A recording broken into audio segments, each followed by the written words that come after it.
Hello friends, मैं हूं यास्मीन शेख। आप देख रहे हैं movie stock movie explain channel, जिस पर आज मैं एक्सप्लेन करने वाली हूं इटर्नल्स मूवी को। तो चलिए आपका टाइम बिल्कुल भी नहीं वेस्ट करते हुए शुरू करते हैं इस वीडियो को। उससे पहले बनती है मेरी एक छोटी सी रिक्वेस्ट, इस चैनल को सब्सक्राइब, वीडियो को लाइक और शेयर करने की।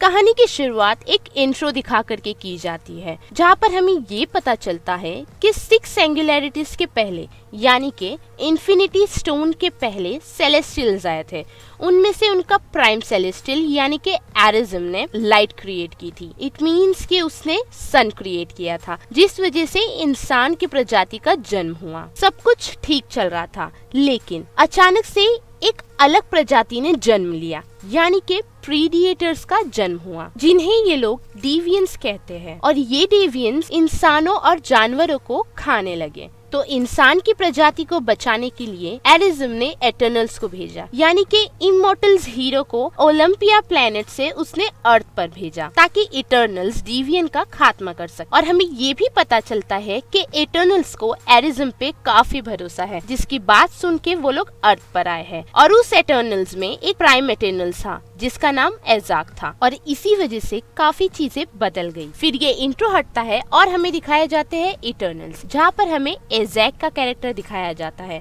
जिसके पास एक ऑर्ब जैसी चीज है जो कि उसके नेक में रहती है, और वो ऑर्ब जैसी चीज से वो एरिज्म से कनेक्ट कर पाती है। फिर हमें ये पता चलता है कि एजैक उन सभी को किसी चीज के लिए रेडी होने के लिए कहती है। और फिर इटर्नल्स हमें 5000 BC में दिखाए जाते हैं, जहाँ पर वो सभी अर्थ पर आ चुके हैं, और वो सभी मिलके डेवियंस को मार रहे होते हैं। जहाँ पर दूसरा इटर्नल्स हमें दिखाया जाता है इकरिस, जो कि इन सभी इटर्नल्स में सबसे ज्यादा स्ट्रॉन्ग है, और उसके पास पावर है फ्लाइंग की, साथ ही साथ लेजर आइज की। और फिर तीसरा इटर्नल जो कि मकारी है, जिसके पास पावर है काफी तेज दौड़ने की। और चौथा इटर्नल्स जो कि किंगो है, जिसके पास पावर है फिंगर से बीम ब्लास्ट फायर करने की, और उसकी दोस्ती मकारी से काफी अच्छी है। और फिर पांचवा इटर्नल्स जो कि है गिलगमेश, जिसके पास पावर है सुपर स्ट्रेंथ की, और उसके साथ हम थीना को देख सकते हैं, जो कि छठी इटर्नल्स है, और उसके पास पावर है वेपन्स क्रिएट करने की, और साथ ही साथ वो एक बहादुर योद्धा भी है। फिर हमें 7वीं इटर्नल्स दिखाई जाती है,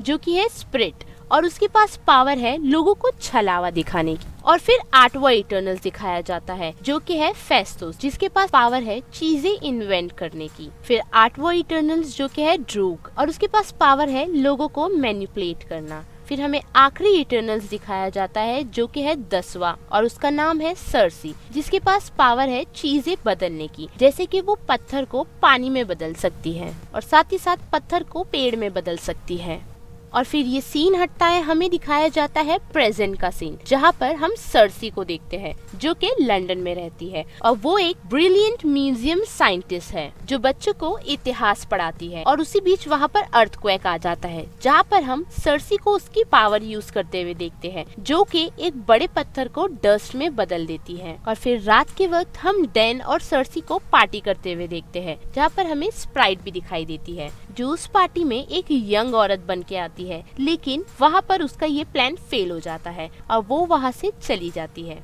और दूसरी तरफ हम देखते हैं कि एक डेविएंट जिंदा है, और वो भी उसी शहर में आ चुका है, जहाँ पर हम सर्सी और स्प्राइट को ये बात करते हुए देखते हैं कि उसे डेन को उसकी सच्चाई बता देनी चाहिए, जिसे सुनकर सर्सी मना कर देती है। और उसी बीच वहाँ पर डेविएंट उन पर अटैक कर देता है, जिसे बचाने के लिए वहाँ पर इकरिस आ जाता है, और वहाँ पर उन दोनों के बीच छोटी सी फाइट होती है, जिससे बच के वो लोग वहाँ से चले जाते हैं, जहाँ पर अब डेन को सर्सी की सच्चाई पता है। और सर्सी को हम ये भी कहते हुए सुनते हैं कि वो डेविएंट खुद को हील कर सकता है, जो चीज वो लोग पहले नहीं कर सकते थे। जहाँ पर इकरिस उन लोगों को कहता है कि मैं अर्थक्वेक के चलते तुम्हें चेक करने के लिए आया था, और वहाँ पर मुझे डेविएंट का सरप्राइज मिल गया। और साथ ही साथ ये भी कहता है कि हमें बाकी सभी को ढूंढना पड़ेगा। फिर ये सीन हटता है और हमें दिखाया जाता है एक फ्लैशबैक का सीन, जहाँ पर हम इटर्नल्स को डेविएंट से लड़ते हुए देखते हैं, जो कि ईयर होता है 575 BC का।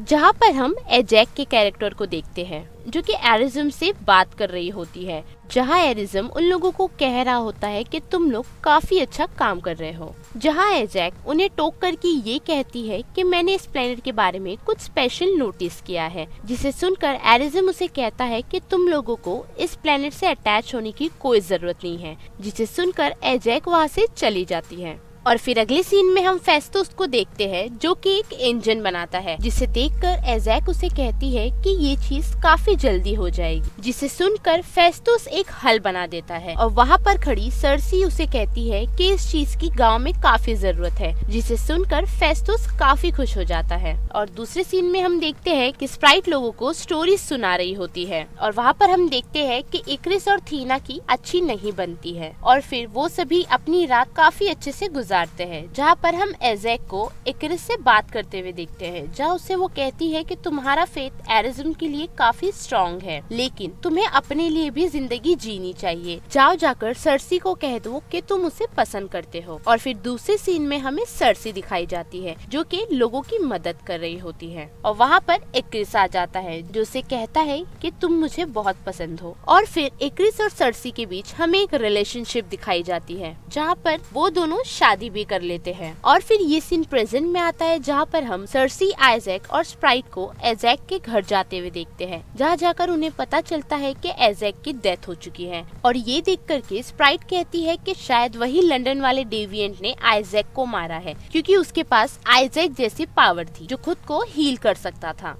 और फिर हम देखते हैं कि आइजैक के पास जो ऑर्ब था वो निकल के सीधा सर्सी के पास आ जाता है और हम देखते हैं सर्सी को एरिज्म से बात करते हुए, जहाँ उसे वो कह रहा होता है कि अब समय आ चुका है। और ये चीजें वो इक्रिस को बताती है, जो उसे कहता है कि तुम श्योर हो कि वो एरिज्म ही था, जिसे सुन के स्प्राइट कहती है तो और कौन हो सकता है, जहाँ पर इक्रिस उसे जवाब देता है कि मे बी वो मैकवेरी हो सकता है। और फिर ये सीन हटता है, हमें दिखाया जाता है 1521 AD, जिस सिचुएशन में वॉर चल रही होती है, जहां हम इटर्नल्स को देखते हैं। और उसी बीच थीना कुछ अलग बिहेव करने लगती है और वो उन सभी को मारना शुरू कर देती है, जिसे वहाँ पे गिलगमेश रोक देता है और थीना वहाँ पर बेहोश हो जाती है। और फिर जैसे ही थीना उठती है तो हमें पता चलता है कि मैडवेरी और कोई नहीं बल्कि थीना है, जो थीना को कमजोर करते रहता है, जिस वजह से आइजैक ये डिसाइड करती है कि थीना की मेमोरीज को इरेज कर देना चाहिए, लेकिन सभी आइजैक को ये चीज करने से मना करते हैं। और वहाँ पर हम ड्रूक को देखते हैं जो ये सब चीजों से काफी परेशान हो चुका है, जिसे वहाँ पर इक्रिस आकर के रोक देता है और गिलगमेश ये कहता है कि मैं थीना को संभाल लूंगा, जिसे सुनकर आइजैक कहती है कि वक्त आने पर तुम्हें उसे मारना पड़ेगा और साथ ही साथ उन सभी को कहती है कि तुम अब अपनी जिंदगी जी सकते हो क्योंकि सारे डिविएंट अब मर चुके हैं। इतना कहकर वो सभी वहाँ से चले जाते हैं। और फिर ये सीन हटता है और हमें दिखाया जाता है प्रेजेंट का सीन, जहाँ पर सर्सी, इक्रिस और स्प्राइट अपने दोस्त से मिलने मुंबई आए हुए हैं, जो कि और कोई नहीं बल्कि किंगो होता है और वो बॉलीवुड का एक स्टार है। और साथ ही साथ हमें एक और कैरेक्टर से इंट्रोड्यूस करवाया जाता है जो कि करुण होता है, जो वहाँ पर उन लोगों का वेलकम करता है और वो सभी किंगो को बताते हैं कि एजैक की डेथ हो चुकी है और तुम्हें हमारे साथ चलना होगा। और फिर वो सभी वहाँ से सीधा ऑस्ट्रेलिया चले जाते हैं और वो सभी वहाँ पर गिलगमेश और थीना से मिलने आए हुए हैं, जहाँ पर वो लोग उसे भी बताते हैं कि आइजैक की डेथ हो चुकी है, जिसे सुनकर गिलगमेश टूट जाता है। फिर गिलगमेश वो सभी को थीना के पास ले जाता है, जहाँ पर हम देखते हैं कि थीना अभी भी अपनी उस चीज से उभरी नहीं है और वो सीधा गिलगमेश पे हमला कर देती है और हम देखते हैं कि गिलगमेश उसे फिर रोक देता है। और फिर ये सीन हटता है और हमें दिखाया जाता है सर्सी और एरिज्म का सीन, जहाँ पर सर्सी एरिज्म से बात कर रही होती है और उसे कहती है कि अर्थ कुछ अजीब तरीके से बिहेव कर रहा है, जिसे सुनकर एरिज्म उसे कहता है कि ये इमरजेंसी के साइड इफेक्ट है। और एरिज्म उसे कहता है अब वक्त आ चुका है कि तुम्हें सच्चाई बताई जाए, जहाँ एरिज्म उसे बताता है कि काफी हजार साल बाद एक नवे सेलेस्टियल का जन्म होता है और उसी वजह से अर्थ को भी सेलेस्टियल के जन्म के लिए चुना गया है, जहाँ एक पूरे सेलेस्टियल को जन्म लेने के लिए इंसान के पावर की जरूरत होती है, जिन्हें डिविएंट्स मार रहे थे, जिस चीज को एटर्नल्स ने रोक दिया। और उस वजह से अब अर्थ पर उतनी पॉपुलेशन हो चुकी है जितनी एक सेलेस्टियल को जन्म लेने के लिए रिक्वायर्ड होती है। और फिर वहाँ पर सेसरी को ये भी पता चलता है कि ओलंपिया जैसा कभी कुछ था ही नहीं और वो लोग हमेशा से एरिज्म की मदद करते हुए आ रहे हैं और ये सब चीजें तुम्हें याद नहीं रहे, इसीलिए तुम्हारी मेमोरी इरेज करके उन्हें स्टोर कर दिया जाता था। और एरिज्म उसे ये भी बताता है कि डिविएंट को मैंने ही बनाया था, लेकिन वो सभी मेरे खिलाफ हो गए, इसीलिए मैंने तुम सभी को बनाया। और साथ ही साथ एरिज्म सर्सी को ये भी कहता है कि एज़ेक ने तुम्हें एक प्राइम एटर्नल चूज किया है, तो तुम मुझे निराश नहीं करना। और यहाँ पर ये बातचीत खत्म हो जाती है और वो ये बात आकर के सभी लोगों को बताती है, जहाँ पर वो सभी ये कहते हैं कि थीना राइट थी। और फिर ये सीन हटता है और हमें दिखाया जाता है अमेज़न फॉरेस्ट का सीन, जहाँ पर हमें ड्रूक के कैरेक्टर से मिलाया जाता है, जहाँ पर वो सभी मिलकर ड्रूक्स को सच्चाई बताते हैं, जिसे सुनकर ड्रूक जून की मदद करने के लिए मना कर देता है। और फिर उसी बीच वहाँ पर डिविएंट्स हमला कर देते हैं, जिस लड़ाई के बीच वहाँ पर गिल्गामेश की मौत हो जाती है। और फिर यहाँ से वो सभी फेस्टोस को ढूंढने के लिए चले जाते हैं। फिर हमें 1945 का सीन दिखाया जाता है, जहाँ पर हिरोशिमा पे न्यूक्लियर अटैक हुए थे, जिसे देखकर फेस्टोस काफी टूट जाता है और कहता है कि ये सब मेरी टेक्नोलॉजी की वजह से ही हुआ है और ये सभी लोग इस चीज के लायक नहीं हैं। और फिर ये सीन प्रेजेंट में आता है, जहाँ पर हम फेस्टोस और उसकी फैमिली को देखते हैं, जिससे मिलने के लिए वहाँ पर इक्रिस और सेसरी आए हुए हैं, जो उसे अपने साथ चलने के लिए कहते हैं। जहाँ पर फेस्टोस उन्हें उनके मिशन में हेल्प करने से मना कर देता है और वहाँ पर फेस्टोस का हस्बैंड आके उसे जाने के लिए कहता है। और फिर वो सभी इराक में आ पहुंचते हैं, जहां पर हमें डोमो दिखाया जाता है, यानी कि इटर्नल्स की स्पेसशिप, जहां पर जाने के बाद वहां पर उनकी मुलाकात मकारी से होती है। और मकारी उन सभी का वेट घर जाने के लिए कर रही थी, लेकिन वहां पर वो लोग उसे भी सच्चाई बता देते हैं। और फिर वहाँ पर फेस्टोस उन सभी के लिए ब्रेसलेट बना रहा होता है, जो उन सभी की एनर्जी को एक दूसरे में ट्रांसफर कर सकता है। और वहाँ पर उन लोगों के बीच कुछ बहस हो जाती है, जिससे वो सभी इक्रिस को सवाल करने लगते हैं, लेकिन इक्रिस उन सभी का जवाब नहीं देते हुए ये कहता है कि हमें ये सब सवाल सर्सी से पूछने चाहिए, जिसे सुनकर काफी लोग अपसेट हो जाते हैं और वो लोग कहते हैं कि तुम्हें सर्सी की जगह होना चाहिए था। और फिर वहाँ से इक्रिस जाने लगता है, जिसे किंगो रोक करके कहता है कि मैं तुम्हें आखिरी दम तक फॉलो करूँगा। और फिर हमें दिखाया जाता है 6 दिन बाद का सीन, जहाँ पर हम एजेक को देखते हैं, जो कि एरिस से मिलने आई हुई है और कहती है कि हम ये सब जो सेलेस्टियल के लिए कर रहे हैं ये गलत है और इंसानों को जीने का हक है, जिसे सुनकर इक्रिस काफी चिढ़ जाता है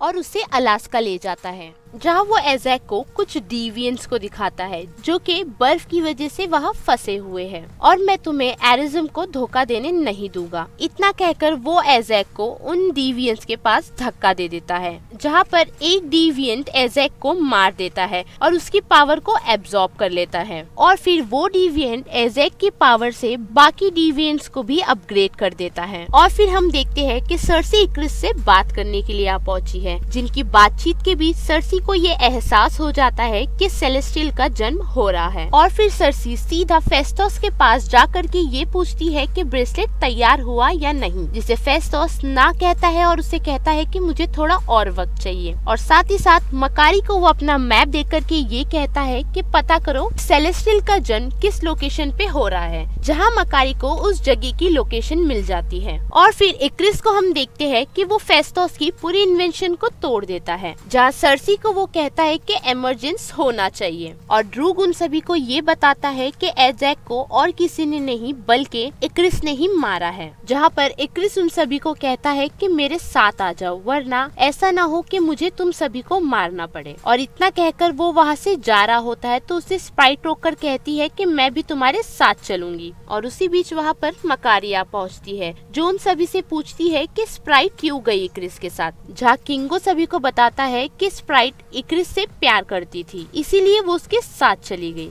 और फिर अगले सीन में हम सर्सी और थीना को बात करते हुए देखते हैं, जहाँ थीना उसे कहती है कि एज़ेक ने तुम्हें इसीलिए चुना है क्योंकि हम सब जब से यहाँ आए हैं तुम ही वो एक एटर्नल्स हो जो उन सभी को अच्छे से समझती थी, और इसीलिए एज़ेक ने तुम्हें इन चीजों के लिए चुना है। और उसी बीच वहाँ पर फेस्टोस आ पहुँचता है और सर्सी से कहता है कि तुम्हारे अंदर जो स्पीयर है, यानी कि वो ऑर्ब है, उस चीज की मदद से मैं हमारे लिए ब्रेसलेट बना सकता हूँ। लेकिन मुझे वो स्पीयर तुम्हारे अंदर से निकालना होगा। और सर्सी उसे हाँ कहकर ऐसा करने देती है और फिर फेस्टस उन सभी के लिए ब्रेसलेट बनाने में कामयाब होता है और वो सभी उसी लोकेशन पर पहुंच जाते हैं जहां पर इक्रिस आकर के उनकी स्पेसशिप पर हमला कर देता है, जहां पर उसे थीना के अलावा और कोई नहीं मिलता। और दूसरी तरफ हम सर्सी, ड्रूक्स और मकारी को सेलेस्टियल को सुलाते हुए देखते हैं, वो भी उसी ब्रेसलेट की मदद से। लेकिन उसे रोकते हुए वहाँ पर इक्रिस आ पहुँचता है जो ड्रूक्स को वहाँ पर मार देता है और साथ ही साथ उनकी स्पेसशिप को भी तोड़ देता है। ड्रूक्स की मौत की खबर सुन मकारी काफी अपसेट हो जाती है, जिस वजह से वो ड्रूक्स पर हमला करना शुरू कर देती है। और फिर सर्सी उन लोगों को ये कहकर वहाँ से चली जाती है कि मैं ये सब रोक सकती हूँ, लेकिन तुम सभी को इक्रिस को रोकना पड़ेगा। और वो सभी इन चीज में हामी भरते हैं, जहाँ पर हम इक्रिस और बाकी लोगों के बीच छोटी सी फाइट देखते हैं, जिस बीच वहाँ पर वो डिविएंट भी आ पहुँचता है जिसने गिलगमेश को मारा था। और हम ये देख सकते हैं कि वो डिविएंट पूरी तरीके से अपडेट हो चुका है, यानी कि उसने थोड़ा सी इंसान का फॉर्म ले लिया है। और वहाँ पर थीना और डिविएंट के बीच हमें एक छोटी सी फाइट दिखाई जाती है, जिस फाइट के दौरान वो डिविएंट थीना को ट्रिक करता है और उसे पकड़ लेता है, जहाँ पर वो उसे कहता है कि तुम्हें हमारे खिलाफ भड़काया गया है क्योंकि तुम सारी चीजें भूल चुकी हो। और इतना कहकर वो डिविएंट वहाँ पर थीना को मारने ही वाला होता है, तो थीना वहाँ पर अपनी स्किल्स की मदद से उस डिविएंट को मार देती है और ये भी कहती है कि मुझे सब कुछ याद आ चुका है। और दूसरी तरफ हम ये देखते हैं कि फेस्टस ने इक्रिस को कैद कर लिया है, जिस वजह से वो उसे सर्सी के पास जाने से रोक लेता है, जहाँ पर हम देखते हैं कि सर्सी को ट्रिक करने के लिए स्प्राइट ने वहाँ पर एजैक का रूप लिया हुआ है, जिसे देखकर सर्सी उसे पहचान जाती है। लेकिन स्प्राइट उसके पीछे खड़े रहकर उस पर हमला कर देती है और स्प्राइट सर्सी को ये बताती है कि उसे इंसान से इसीलिए चिढ़ है क्योंकि वो कभी एक एडल्ट नहीं हो पाई और अपनी लाइफ नहीं जी पा रही है, जिस वजह से वो काफी टूट चुकी है। लेकिन उसे रोकते हुए वहाँ पर ड्रूग आ पहुँचता है और उसे बेहोश कर देता है। और फिर हम ये देखते हैं कि वो सेलेस्टियल जन्म ले रहा होता है और सर्सी उसे रोकने के लिए उसे छू कर उसे एक पत्थर में बदल रही होती है और उसे रोकने के लिए वहाँ पर इक्रिस आ पहुँचता है, जहाँ वो उसे मारने की कोशिश करता है। लेकिन इक्रिस ऐसा नहीं कर पाता क्योंकि आज भी इक्रिस सर्सी से प्यार करता है। और फिर हम ये देखते हैं कि सर्सी सभी लोगों की पावर को यूज करके एक यूनिमाइंड बनाती है और उस सेलेस्टियल को एक मार्बल में जल्द से जल्द बदल देती है। और फिर इक्रिस को हम सर्सी से माफी मांगते हुए देखते हैं, जिसे सर्सी माफ भी कर देती है। और इतना सुनकर इक्रिस वहाँ से अपने आप को खत्म करने के लिए चला जाता है। और दूसरी तरफ हम बाकी इटर्नल्स को देखते हैं जो सर्सी से पूछते हैं तुमने ये सब कैसे किया, कि जैसे ही मैंने उस सेलेस्टियल के हाथ को टच किया तो मुझे एक एनर्जी फील हुई और उसी वजह से ये सब हुआ। और इस चीज को अच्छे से हमें फेस्टस एक्सप्लेन करता है कि हम सभी बाकी एमर्ट से इसीलिए बचे हुए थे क्योंकि हम सभी सेलेस्टियल से कनेक्ट हो जाते थे। और फिर वहाँ पर स्प्राइट आती है और फिर सर्सी उसे कहती है कि मैं तुम्हें वैसी जिंदगी दे सकती, लेकिन उस वजह से तुम एक इंसान बन जाओगी और एक दिन तुम मर जाओगी। जिसे सुनकर स्प्राइट सर्सी को हाँ कह देती है और फिर सर्सी उसे एक ह्यूमन में बदल देती है। और फिर ये सीन हटता है और हमें दिखाया जाता है फेस्टस का घर, जहाँ वो सभी बैठकर बात कर रहे होते हैं, जहाँ पर ड्रूक्स और मकारी दूसरे इटर्नल्स को ढूंढने के लिए चले जाते हैं और बाकी सभी अपनी लाइफ जीने के लिए वहाँ से चले जाते हैं। और फिर हम डैन को देखते हैं जो कि सर्सी से मिलने आया हुआ है और डैन वहाँ पर सर्सी को अपनी फैमिली हिस्ट्री के बारे में बता रहा होता है। लेकिन उसी बीच वहाँ पर एरिज्म आ जाता है जो उन लोगों को कह रहा होता है कि तुमने सेलेस्टियल को मार के अच्छा नहीं किया और ये चीज तुम्हें तुम्हारे फ्यूचर में पता चलेगी, जिस चीज के लिए मैं जजमेंट डे के दिन रिटर्न आऊंगा। और इतना कहकर वो सभी को वापस छोड़ देता है और फिर ये फिल्म यहाँ पर खत्म हो जाती है। फिर हमें इस फिल्म में 2 पोस्ट क्रेडिट सीन दिखाए जाते हैं, जिसकी पूरी डिटेल्स आपको मूवी स्टॉक के मेन चैनल पर मिल जाएगी और उस वीडियो का लिंक आपको इस वीडियो के डिस्क्रिप्शन में मिल जाएगा। तो चलिए खत्म करते हैं इस वीडियो को यहीं पर। मैं हूँ यास्मीन शेख, आप देख रहे थे movie stock movie explain channel. जिसे आपने अभी तक सब्सक्राइब नहीं किया तो सब्सक्राइब कर लीजिए और इस वीडियो को लाइक और शेयर करना बिल्कुल भी मत भूलिएगा। बाकी मैं मिलूंगी आपको फिर किसी मूवी के एक्सप्लेनेशन के साथ। Till then bye.